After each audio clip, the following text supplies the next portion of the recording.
बंगाल में नरेंद्र मोदी और अमित शाह की जोड़ी ने ममता बनर्जी के होश उड़ा रखे।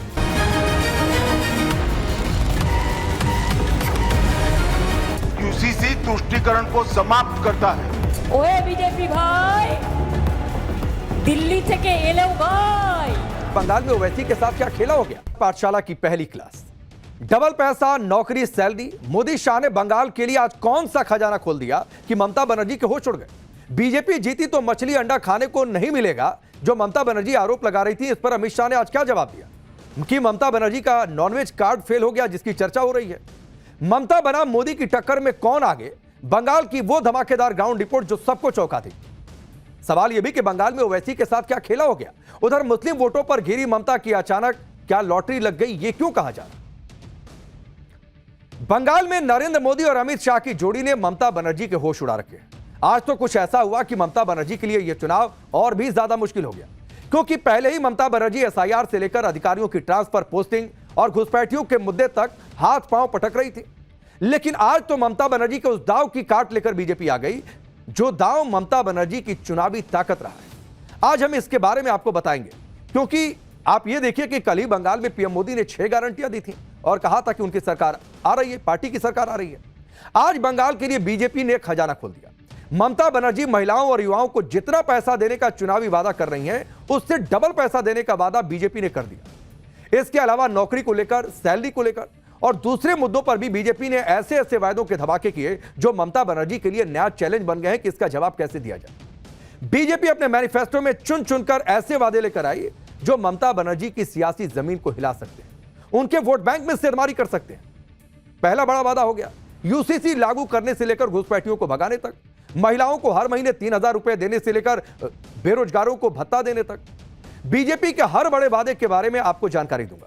बीजेपी के वादों पर ममता बनर्जी ने क्या कहा, क्या ममता बनर्जी अपनी सीट भवानीपुर में उन्हें हार का डर सताने लगा है, ममता की सीट पर कितने वोट कट गए, यह भी आपके सामने जानकारी रखूंगा।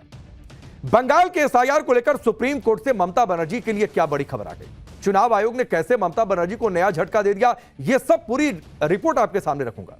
आपको यह भी बताएंगे कि बंगाल में चुनाव लड़ने वाले ओवैसी के साथ आज खेल क्या हो गया और इससे कैसे ममता बनर्जी के लिए अचानक लॉटरी लग गई, इसकी चर्चा हो रही है और कैसे यह ट्विस्ट पूरा चुनाव पलट सकता है।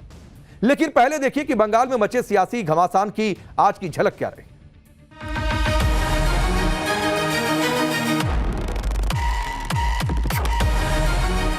हम बाबरी मस्जिद बंगाल में बनाने के वाले के साथ बैठने से और 20 साल हम ऑपोजिशन में बैठना पसंद करेंगे।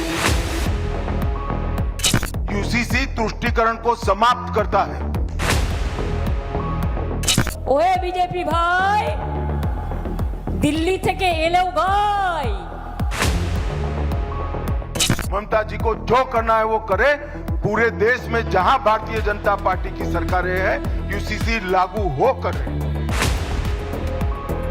সাপকে বিশ্বাস করতে পারে, নাগ দেবতা নাগিনী দেবতা, কিন্তু মনে রাখবেন বিজেপিকে বিশ্বাস করবেন না। पूरे देश की नजर इस वक्त बंगाल चुनाव पर है। बंगाल विपक्ष का बड़ा राज्य है। ममता बनर्जी इंडी गठबंधन की वो नेता है जो पिछले 2 चुनाव से बंगाल में बीजेपी पर हावी है। लेकिन इस बार बंगाल का चुनाव बहुत अलग है, क्योंकि पिछली बार ममता बनर्जी को अच्छी खासी टक्कर दे चुकी बीजेपी इस बार नई रणनीति के साथ मैदान में उतरी है। कल प्रधानमंत्री मोदी ने बंगाल पहुंचकर वहां पर 6 बड़ी गारंटियां दी। ममता बनर्जी की विदाई की हुंकार भरी। आज गृहमंत्री अमित शाह ने बंगाल में बीजेपी का मैनिफेस्टो लॉन्च कर दिया। इसके बारे में आपको बताते हैं बीजेपी ने क्या बड़े वादे किए, अब उनको पहले आप जान लीजिए। हर महिला को 3000 रुपए महीने की आर्थिक सहायता दी जाएगी। इस फॉर्मूले पर पहले कई राज्यों में जीत मिल चुकी है। बेरोजगार युवाओं को हर महीने 3000 रुपए की आर्थिक मदद। घुसपैठियों को पकड़ पकड़कर बंगाल से बाहर किया जाएगा। 6 महीने में बंगाल में यूसीसी यानी यूनिफॉर्म सिविल कोड को लागू कर दिया जाएगा। यह भी आज जोर देकर अमित शाह ने बात कही। बंगाल में कटमनी के कल्चर को खत्म किया जाएगा। दावा यह है कि अधिकांश बंगाल की जनता इससे पीड़ित है। 15 साल में टीएमसी के राज में जो भ्रष्टाचार हुआ, उस पर श्वेत पत्र लाने की भी बात है। 5 साल में बंगाल में 1 करोड़ नौकरी और स्वरोजगार का वायदा भी किया गया है। सभी सरकारी कर्मचारियों और पेंशन भोगियों के लिए डीए भी सुनिश्चित किया जाएगा। साथ ही 45 दिन के अंदर 7वां वेतन आयोग लागू किया जाएगा। बंगाल में आयुष्मान भारत योजना लागू करने का भी वादा है। इसके साथ ही जितनी भी राजनीतिक हिंसा हुई है उसकी जांच के लिए सुप्रीम कोर्ट के रिटायर्ड जज की निगरानी में कमीशन बनाकर उसकी पूरी जांच करवाई जाएगी। पुराने चाय बागानों को पुनर्जीवन और दार्जिलिंग टी ब्रांड को विश्व प्रसिद्ध बनाने के लिए कमीशन बनाने का भी वादा है। पीएम किसान योजना में 3,000 रुपए की अतिरिक्त राशि दी जाएगी बंगाल में, जिससे बंगाल के किसानों को 9,000 रुपए सालाना मिलेंगे। नए समुद्री बंदरगाह, प्रमुख नदियों पर पुल और सुंदरबन से दार्जिलिंग तक राष्ट्रीय राजमार्ग का वादा है। बंगाल की विरासत को मजबूत करने के लिए वंदे मातरम संग्रहालय बनाने का भी बीजेपी ने आज अपने मैनिफेस्टो में ऐलान कर दिया। ये बीजेपी के घोषणा पत्र के कुछ ऐसे बड़े वादे हैं जो हमने आपको बताए हैं। बीजेपी ने बंगाल के विकास का रोड मैप सामने रखा, वो सोनार बांग्ला का वादा कर रहा है। बंगाल को लेकर बीजेपी ने जो बड़े वादे किए उसमें यूसीसी की बहुत चर्चा हो रही है। सुनिए यूसीसी यानी यूनिफॉर्म सिविल कोड को लेकर आज अमित शाह ने क्या कहा। भारतीय जनता पार्टी शासित कई राज्यों ने common civil code, uniform civil code लागू किया है। हम 6 माह के अंदर ही बंगाल के अंदर यूसीसी को लागू कर कर सभी नागरिकों के लिए एक ही कानून बंगाल में हो, वो सुनिश्चित करेंगे। यूसीसी तुष्टीकरण को समाप्त करता है और यूसीसी की रिकमेंडेशन भारतीय जनता पार्टी की नहीं है, संविधान सभा की है। मगर तुष्टीकरण की राजनीति के कारण इन लोगों ने इतने साल लटका कर रखा है। ममता जी को जो करना है वो करे। पूरे देश में जहां भारतीय जनता पार्टी की सरकारें हैं, यूसीसी लागू होकर रहेगी। इससे पहले यही वादा असम में बीजेपी ने किया था। अमित शाह ने कहा कि जब सरकार बन जाएगी तो 3 महीने के अंदर वहां पर यूसीसी लेकर आएंगे। अब बंगाल में सरकार बनने के बाद 6 महीने में यूसीसी लागू करने का वादा कर बड़ा दांव बीजेपी ने खेला है। यूसीसी का मुद्दा लाकर बीजेपी ने ममता बनर्जी को फंसा दिया एक तरीके से, क्योंकि ममता बनर्जी यूसीसी के कड़ा विरोध करती आई हैं। इधर बीजेपी ने यूसीसी का वादा किया, उधर इसकी काट के लिए ममता बनर्जी ने एनआरसी का मुद्दा छेड़ दिया। ममता बनर्जी ने कहा कि सांप का विश्वास कर लेना, लेकिन बीजेपी का नहीं। सुनिए उन्होंने क्या कुछ कहा।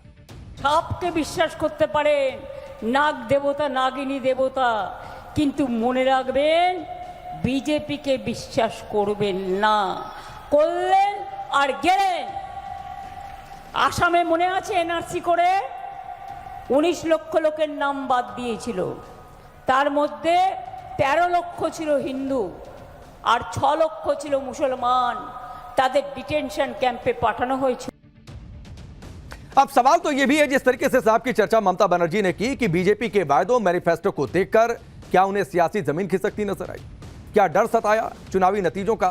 सवाल यह भी कि एनआरसी की बात क्या लोगों को डराने के लिए, वोट बैंक के लिए। ममता बनर्जी बीजेपी पर फायर है। उधर घुसपैठियों के मुद्दे पर अमित शाह ममता बनर्जी को घेर रहे हैं। टाइम्स नाउ नव भारत से एक्सक्लूसिव बातचीत में आज गृह मंत्री अमित शाह ने कहा कि ममता बनर्जी घुसपैठियों को अपना वोट बैंक मानती है, लेकिन जब बीजेपी की सरकार आएगी तो 45 दिन में घुसपैठियों पर एक्शन होगा। सुनिए। ममता बनर्जी कह रही हैं कि ये घुसपैठ नहीं रुकेगा क्योंकि सेंटर मदद नहीं करता। सेंटर को भूमि चाहिए और ममता जी भूमि रोक कर बैठी। वो घुसपैठियों को अपना वोट बैंक मानती है। हमें 45 दिन में हमारी सरकार बनने के बाद भारत सरकार को पूरा हम भूमि दे देंगे और घुसपैठ जरूर रुक करेंगे। बंगाल में बीजेपी ने जो संकल्प पत्र तैयार किया है उसे इस तरह तैयार किया है कि ममता बनर्जी के हर आरोप का काउंटर हो जाए और ममता बनर्जी जिन जिन मुद्दों पर फंसी हैं उसका भी काउंटर हो एक तरीके से, उसे लेकर इसीलिए बीजेपी ने बड़े बड़े वायदे कर दिए। जैसे ममता बनर्जी की गेम चेंजर योजना, लक्ष्मी भंडार योजना की काट के जवाब में महिलाओं को 3,000 रुपए देने का ऐलान। ममता बनर्जी बार बार यह आरोप लगाती हैं कि बीजेपी बंगाली भाषा के खिलाफ है, बंगाल की संस्कृति के खिलाफ है। इसके जवाब में Vande Mataram museum, culture centre बनाने जैसे वादे बीजेपी ने कर दिए। ममता बनर्जी अक्सर बाहरी बनाम बंगाली का मुद्दा उठाकर बीजेपी को फंसाती हैं, घिरती हैं, लेकिन आज अमित शाह ने एक दो टूक कह दिया कि सीएम बंगाल से ही होगा। बंगाल में महिला सुरक्षा एक बड़ा मुद्दा है। संदेश खाली से लेकर आरजीकर मेडिकल कॉलेज वाले केस में ममता बनर्जी की जमकर फजीहत हुई। उधर बीजेपी ने ऐसे मामलों की जांच के लिए कमीशन बनाने का ऐलान कर दिया। बंगाल में भर्ती घोटाले से भी ममता बनर्जी की छवि डैमेज हुई है। उधर बीजेपी ने पारदर्शी भर्ती प्रक्रिया और उम्मीदवारों को 5 साल की उम्र सीमा की छूट का वादा भी कर दिया। बंगाल में महंगाई भत्ते को लेकर ममता सरकार और सरकारी कर्मचारियों में लंबे समय से खींचतान चल रही है।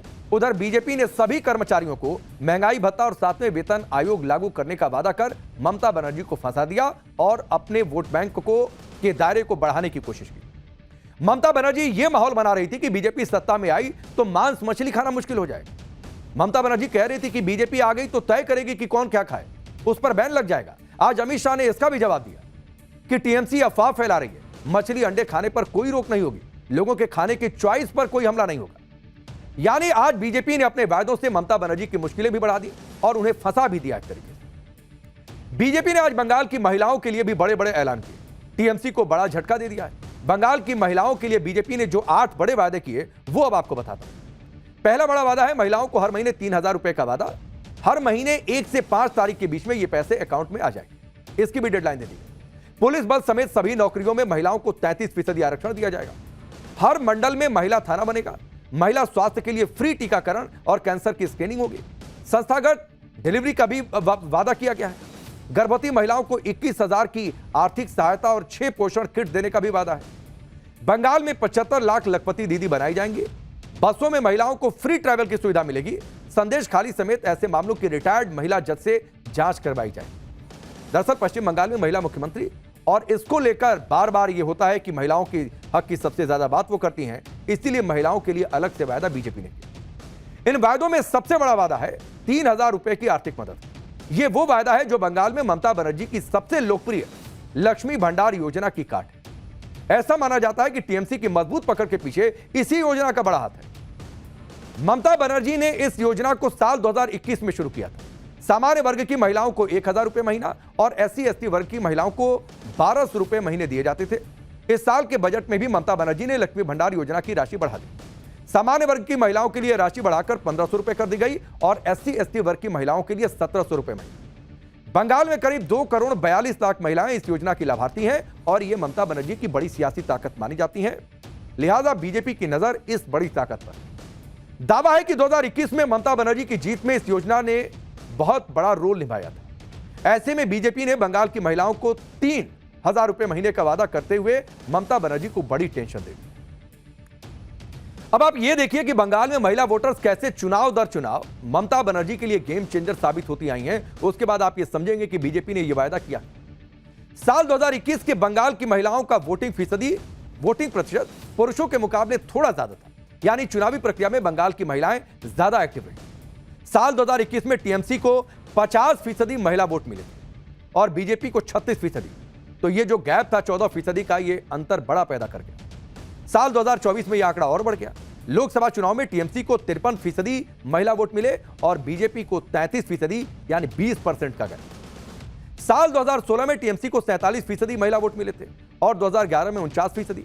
यानी ममता बनर्जी को बंगाल की महिलाओं का लगातार साथ मिल रहा। यही वो वोट बैंक है जो ममता बनर्जी के साथ इंटैक्ट है, उनकी बड़ी सियासी ताकत है और बीजेपी की नजर उनकी इसी सियासी ताकत को कमजोर करने पर। लेकिन इस बार महिला वोटों को साधने के लिए बीजेपी ने भी बड़ा दांव चल दिया। इसके साथ ही आरजीकर मेडिकल कॉलेज केस से भी महिला सुरक्षा के मुद्दे पर ममता बनर्जी की इमेज को डेंट पड़ा है, उसे भी भुनाने की कोशिश है। बंगाल के चुनाव में ममता बनर्जी बीजेपी के खिलाफ अक्सर बाहरी का मुद्दा उठाती है। वो ये माहौल बनाती है कि बंगाल के चुनाव में दूसरे राज्यों के नेताओं को लाया जाता है, यूपी गुजरात से लोग बुलाए जाते हैं। इस तरह ममता बनर्जी इसे बाहरी बनाम बंगाली का मुद्दा बना देती है। लेकिन आज इस मुद्दे की काट के लिए भी अमित शाह ने ऐलान कर दिया कि बीजेपी का जो भी सीएम होगा वो बंगाली ही होगा, बाहर से नहीं होगा। सुनिए। देखो, हम तो कोई वंश परंपरागत पार्टी नहीं है कि दीदी के बाद भतीजा बनेगा।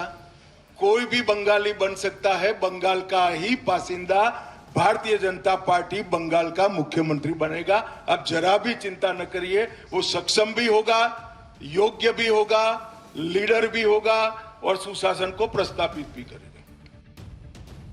इधर अमित शाह ने ममता बनर्जी के बाहरी बनाम बंगाली के मुद्दे को सेटल कर दिया। उधर ममता बनर्जी ने आज बीजेपी पर ही बड़ा आरोप लगा दिया। ममता बनर्जी ने कहा कि असम के चुनाव में बीजेपी ने बाहरी लोगों को बुलाकर वोट डलवाए क्योंकि बीजेपी अपनी जीत को लेकर आश्वस्त नहीं है। हालांकि कई सारी रिपोर्ट्स ऐसी आई जो दूसरी पार्टियों से संबंध रखते थे, पकड़े गए चुनाव। ममता बनर्जी ने कहा कि यूपी से 50,000 लोगों को ट्रेन से असम लाया गया। ममता बनर्जी ने आरोप लगाया कि बीजेपी यही काम बंगाल में भी करना चाहती है, इसीलिए अधिकारियों के तबादले कर दिए गए। ममता बनर्जी ने दावा किया कि जो 90 लाख नाम वोटर लिस्ट से कटे हैं उनमें से 60 लाख तो हिंदू हैं, 30 लाख मुसलमान हैं। यही टीएमसी पहले कह रही थी कि चुन चुनकर खास समुदाय के लोगों के वोट काटे जा रहे हैं। अब यह दावा है कि नहीं 60 लाख हिंदू वोटर्स के नाम कटे हैं। तो पहले वाला दावा किस आधार पर था? यानी ममता बनर्जी खुद मान रही है कि एसआईआर में हिंदुओं के ज्यादा नाम कटे हैं और पहले जो कहा जा रहा था वो सिर्फ वोट बैंक की सियासत थी। जबकि एसआईआर को लेकर इंडी गठबंधन ने माहौल बनाया था कि बीजेपी चुनाव आयोग के साथ मिलकर ममता बनर्जी के मुस्लिम वोट बैंक को डैमेज करेगी और चुनाव जीत जाएगी, जिसका जिक्र मैं पहले कर रहा था। जबकि ममता बनर्जी खुद कह रही हैं कि एसआईआर में हिंदुओं के नाम बहुत ज्यादा कट गए। सुनिए बीजेपी पर ममता बनर्जी कैसे हमलावर हैं और क्या कह रही हैं। সোনার বাংলা আগে তো নিজের রাজ্যটাকে সোনার রাজ্য করে বাংলার মানুষের উপর অত্যাচার বন্ধ করো, তারপরে তুমি সোনার বাংলার স্বপ্ন দেখো। পরিষ্কার জেনে রাখুন, বাংলা জয় করে আমাদের দিল্লি জয় করতে হবে। তাই আপনাদের একটা ভোট অত্যন্ত গুরুত্বপূর্ণ, এইটা মাথায় রাখবে। दरअसल ममता बनर्जी की एक बड़ी टेंशन उनकी अपनी सीट भवानीपुर भी बनी, जहां उनका मुकाबला बीजेपी के हैवी वेट शुभेंदु अधिकारी से है। अलग अलग मीडिया रिपोर्ट्स के मुताबिक भवानीपुर सीट में 50,000 वोट कटे हैं। इसका जिक्र ममता बनर्जी ने भी किया। वो ये कह रही हैं कि उनकी सीट से भी कई नाम कटे हैं, लेकिन वो इससे टेंशन में नहीं है। बंगाल की भवानीपुर सीट पर क्या माहौल है, भवानीपुर की जनता क्या कह रही है, टाइम्स नाउ नव भारत की एक ग्राउंड रिपोर्ट ध्यान से देखिए। दीदी का कोई हराने नहीं पाएगा, कोई हराने नहीं पाएगा। दादा तो इस बार चुनौती दे रहे हैं शुभेंदु अधिकारी। और शुभेंदु अधिकारी यहाँ में कुछ करने नहीं पाएगा, because every day every time if there is any requirement दीदी हेल्प्स। सब ठीक है, दीदी भी अच्छी। এবার দফা দিদি আসছে আসছে একদম একদম দিদি আসছে 100 টাকা 100 টাকা দিদি হাজার হাজার টাকা হাজার হাজার হাজার টাকা হাজারে হাজার দিদি আসবে वो लेडीज डॉक्टर है ना, वो उनका जो देहांत हुआ उसके पीछे दीदी का हाथ है। बहुत बड़ा आरोप है। हाँ, आरोप ही, सही आरोप।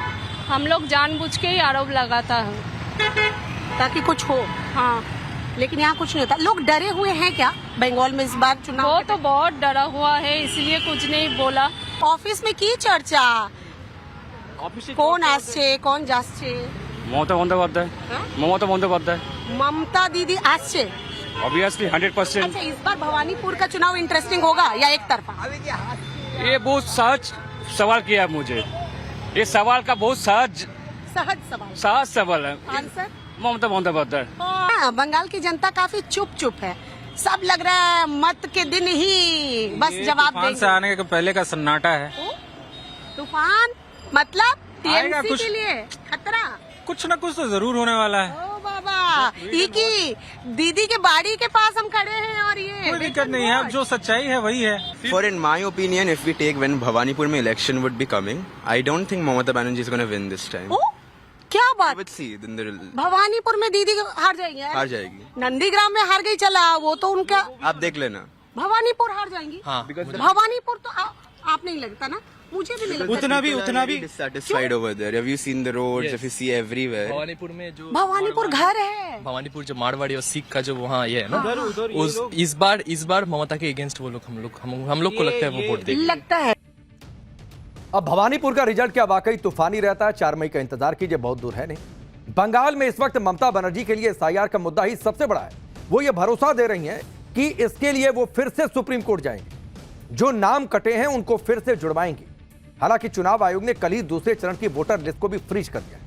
अब यह मामला एक बार फिर से सुप्रीम कोर्ट पहुंच गया है। सुप्रीम कोर्ट इस मामले में सुनवाई के लिए तैयार भी हो गया है। अगली सुनवाई 13 अप्रैल को होगी। हालांकि कोर्ट ने इस मामले में तुरंत सुनवाई की मांग को खारिज कर दिया। सुप्रीम कोर्ट में यह अर्जी दी गई कि बंगाल के जिन 27 लाख से ज्यादा वोटर्स के नाम काटे गए हैं उनका मामला अभी ट्रिब्यूनल में है और इसी बीच चुनाव आयोग ने वोटर लिस्ट को फ्रीज कर दिया। इस पर सुप्रीम कोर्ट ने कहा कि वो इस मुद्दे को अगली सुनवाई में देखेंगे, अगर जरूरी लगा तो उचित आदेश पास भी कर देंगे। चुनाव आयोग के मुताबिक अभी तक 27 लाख लोगों ने ट्रिब्यूनल में सुनवाई के लिए ऑनलाइन अपील की है। यानी एसआईआर की प्रक्रिया के दौरान जिन 27 लाख लोगों के 2 लाख लोगों की बातचीत हो रही है और 27 लाख लोगों के जो कटने की बात हो रही है, वोट जो है उस पर सस्पेंस अभी बाकी है। अगली सुनवाई में सुप्रीम कोर्ट क्या फैसला करेगा, इस पर सबकी नजर रहेगी। बंगाल के बाद मुर्शिदाबाद और मालदा 2 ऐसे जिले हैं जहां एसआईआर की प्रक्रिया के दौरान बड़े पैमाने पर वोट कटे। ये दोनों जिले मुस्लिम बहुल हैं और बांग्लादेश बॉर्डर से सटे हुए। इन दोनों जगहों पर चुनाव को लेकर क्या माहौल है, उससे जुड़ी ये ग्राउंड रिपोर्ट आपकी। बंगाल में बदलाव होगा या दीदी आएगी? दीदी आएगी। दीदी आएगी। आपने की एबार दीदी की दादा? दीदी। दीदी क्या लग रहा है इस बार बंगाल में, क्या लग रहा है कि बदलाव होगा या ठीक है दीदी अच्छी है? उधर तो सब यही बोलते हैं। नहीं हो सकता है और नहीं भी हो सकता है, मालूम नहीं। लागছে टीएमसी आ रही है? हाँ हाँ दीदी আসছে 100%। हाँ सीट कितना? सीट तो 278 না কত এরকম 294 सीट है। दीदी को कितना मिलेगा? প্রায় আপনার 250 পার হয়ে যাবে। अरे बाबा रे 250 पार दीदी। हाँ, दीदी के लिए कुछ बोलेंगी? দিদি মানুষের জন্য যে সমস্ত উন্নয়ন করেছে, মেয়েদের জন্য বেশি করেছে। दीदी আসবে কি দাদা? দিদি আসবে। हाँ দিদি আসবে। दीदी আসবে। हाँ। हाँ, टका मिल रहा है? হ্যাঁ 1,500 मिल रहा है? हाँ। फायदा है, यही से दीदी आएगी। हाँ? হ্যাঁ দিদি और आएगी। दीदी के लिए क्या बोलेंगे, नारा क्या लगाएंगे? दीदी के लिए वो सब कुछ बोलेंगे, दीदी हमारा जान है, प्राण है सब। क्यों कभी दीदी का खेल बिगाड़ेंगे क्या? नहीं बिगाड़ पाएंगे, दीदी का खेल नहीं बिगड़ेगा। ये बताओ क्या लग रहा है इस बार बंगाल में खेला होगा? ভালো ভালো बालो खेला? हाँ? लग रहा है दीदी? थोड़ा परिवर्तन भी प्रयोजन है। हम लोग लड़की लोग की सिक्योरिटी बहुत ज्यादा ये जरूरी एक मुद्दा है, ये जरूरी है। सिक्योरिटी होनी चाहिए। तो महिला सुरक्षा इस बार तो मुद्दा बनने वाला है पश्चिम बंगाल के चुनाव में। हमारा है हवा खाने के लिए थोड़ा थोड़ा बहुत गर्मी है ना। हाँ हाँ लाल कलर, लाल कलर, लाल झंडा नहीं आएगा। लाल झंडा नहीं नहीं आएगा आएगा, तो पंजाब वो हुमायूं का झंडा आएगा। हुमायूं हुमायूं का झंडा आएगा। এবার দেখা কি লাগছে, সব বলছে দাদা আসছে, না দিদি আসছে, এদিকে তো হুমায়ুं का भी। दादा का कोई बात नहीं है, दीदी ही रहेगा। दीदी पूरा ठीक है। पूरा वेस्ट बंगाल में दीदी छोड़ के कुछ नहीं है। इस बार तो हुमायूं का भी धोखा दे दिए ना दीदी को। हुमायूं को भी धोखा दिया, उनकी सीट मिलेगा नहीं पता नहीं, वो नहीं। सीजन भी आने हाँ जी, वाला हाँ जी, आ रहा है। हाँ।